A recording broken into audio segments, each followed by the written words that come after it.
नमस्कार दोस्तों, हमारे YouTube चैनल एग्जाम से सफलता तक 71 में आपका स्वागत है। मैं हूं अमर सिंह यादव। आपको पढ़ाएंगे आयत और वर्ग से संबंधित किरण बुक से पढ़ाने का प्रयास कर रहे हैं। ज़रा देखिए विगत वर्षों में पूछे गए जो प्रश्न हैं। पहला प्रश्न आ रहा है स्क्रीन पर, ज़रा देखिए। कहता है एक वर्ग का परिमाप 40 मीटर है तो उसका क्षेत्रफल क्या होगा। पहले ये ध्यान देते हैं कि वर्ग का परिमाप होता क्या है। वर्ग का परिमाप बराबर होता है 4 गुणे भुजा। 4 गुणे भुजा। अब देखो 4 इधर हो गया और भुजा हमने ये लिख लिया। अब इसका जो है वर्ग का परिमाप दिया है, तो वर्ग का परिमाप कितना दिया है? 40 मीटर। 40 मीटर दिया है, ठीक है। अब भुजा क्या हो गई इसकी, तो भुजा बराबर 40 और बटे ये 4 क्या करेगा, भाग कर देगा।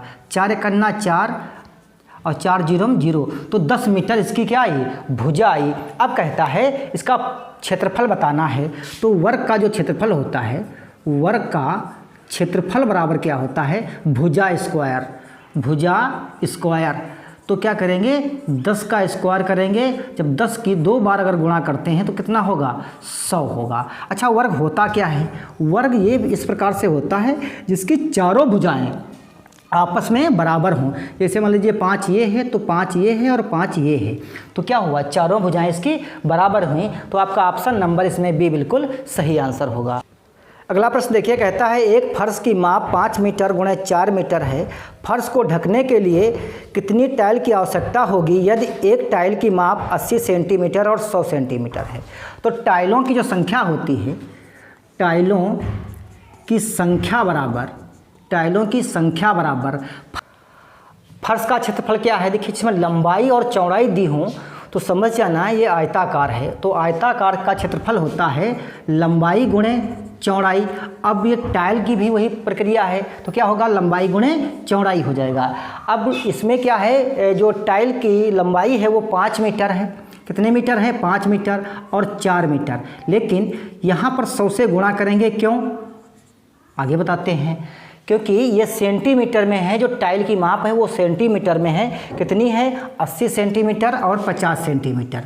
80 सेंटीमीटर और 50 सेंटीमीटर, तो 50 दूना 100, 50 दूना 100 हुआ, ठीक है। अब 0 से 0 कैंसिल, 4 दूनी 8 और 8 से 8 कैंसिल, 10 पचे 50। जो टाइलों की संख्या आएगी वो 50 आएगी। ऑप्शन नंबर सी बिल्कुल सही आंसर होगा। अगला प्रश्न देखिए। कहता है 20 मीटर लंबी 10 मीटर चौड़ी एक आयताकार टंकी है में 2 मीटर गहराई तक पानी भरा है। इसमें पानी 10 मीटर तथा 5 मीटर चौड़ी एक दूसरी टंकी डाल दी जाए तो दूसरी टंकी की गहराई क्या है। देखिए अगर 3 भुजाएं दी हैं, 3 मापें दी हैं तो घनाकार दी है। अच्छा, घनाकार का क्षेत्रफल क्या होता है, घनाभ का क्षेत्रफल बराबर क्या होता है, लंबाई और गुणे चौड़ाई और गुणे ऊंचाई, ठीक है, ये फार्मूला होता है। अब एक आयताकार जो टंकी है उसकी जो माप है उसमें क्या है, 20 मीटर, 10 मीटर और 2 मीटर। तो क्या होगा, 2 मीटर और गुणे 20 मीटर और 10 मीटर। ये तो टंकी हुई जो पूरी मापें दी हैं, और इसमें एक टंकी डालनी है जिसकी माप दी है 5 मीटर और 10 मीटर। 5 मीटर और 10 मीटर, तो क्या करेंगे, 5 गुणे 10 से भाग कर देंगे। और यहाँ पर दूसरी जो टंकी माप हमने x मान ली है। अब क्या करना है, 10 से 10 कैंसिल, 5 चक्कू 20 और 4 दूनी 8 मीटर। जो टंकी की जो गहराई होगी वो 8 मीटर रही होगी। ऑप्शन नंबर जो है ए बिल्कुल सही आंसर होगा।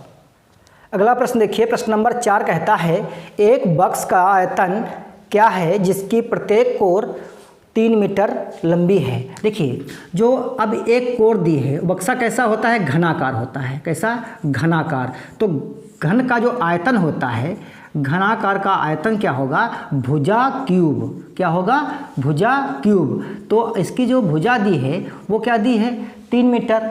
तो अगर इसको 3 बार करेंगे तो क्या हो जाएगा, 27 घन मीटर इसका आयतन होगा। ऑप्शन नंबर इसमें बी बिल्कुल सही आंसर होगा। प्रश्न नंबर 5 देखिए। कहता है एक आयत की लंबाई चौड़ाई क्रमशः 5 मीटर और 1 मीटर है, उसका क्षेत्रफल क्या होगा। तो आयत का क्षेत्रफल क्या होता है, आयत का क्षेत्रफल बराबर लंबाई गुणे चौड़ाई। लंबाई कितनी है 5 और चौड़ाई है 1, तो 5 कन्ना 5 और क्षेत्रफल क्या होता है स्क्वायर में आता है 5 मीटर स्क्वायर। तो ऑप्शन नंबर आपका इसमें कौन सा होगा? सी बिल्कुल सही होगा। अगला प्रश्न देखिए, कहता है 6 नंबर, कहता है एक आयत का क्षेत्रफल 96 वर्ग मीटर है।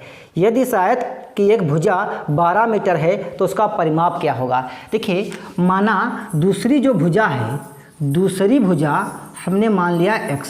क्या मान लिया? x। अब आयत का जो क्षेत्रफल होता है, आयत का क्षेत्रफल क्या होता है? लंबाई गुणे चौड़ाई, लंबाई गुणे चौड़ाई। तो एक भुजा है 12 और दूसरी है x, ठीक है। तो कितना हुआ ये? 12x। अब जो क्षेत्रफल दिया है वो 12x के बराबर कितना है? 96। तो 12 8 96 यानी 8 मीटर उसकी क्या हुई? चौड़ाई हुई। अब कहता है इसका परिमाप बताओ। तो आयत का जो परिमाप होता है, आयत का परिमाप बराबर क्या होता है? 2 लंबाई प्लस चौड़ाई, लंबाई प्लस चौड़ाई। तो लंबाई कितनी इसकी है? 12 और चौड़ाई कितनी है? 8। तो 12 8 कितना हुआ? 20। 20 दूनी 40 मीटर इसका परिमाप हो जाएगा। आपका जो आंसर होगा वो कौन सा होगा? सी बिल्कुल सही होगा। अगला प्रश्न नंबर अगला देखिए, यदि 6 मीटर लंबाई किसी आयत का क्षेत्रफल 30 वर्ग मीटर हो तो उसकी चौड़ाई बताइए। देखिए, चौड़ाई हमने दी है और इसकी लंबाई हमने मान ली x और इसका जो क्षेत्रफल दिया है वो कितना दिया है? 30। तो x बराबर कितना हुआ? 30/6, 6 पंचे 30 यानी 5 मीटर। तो आयत का क्षेत्रफल क्या होता है?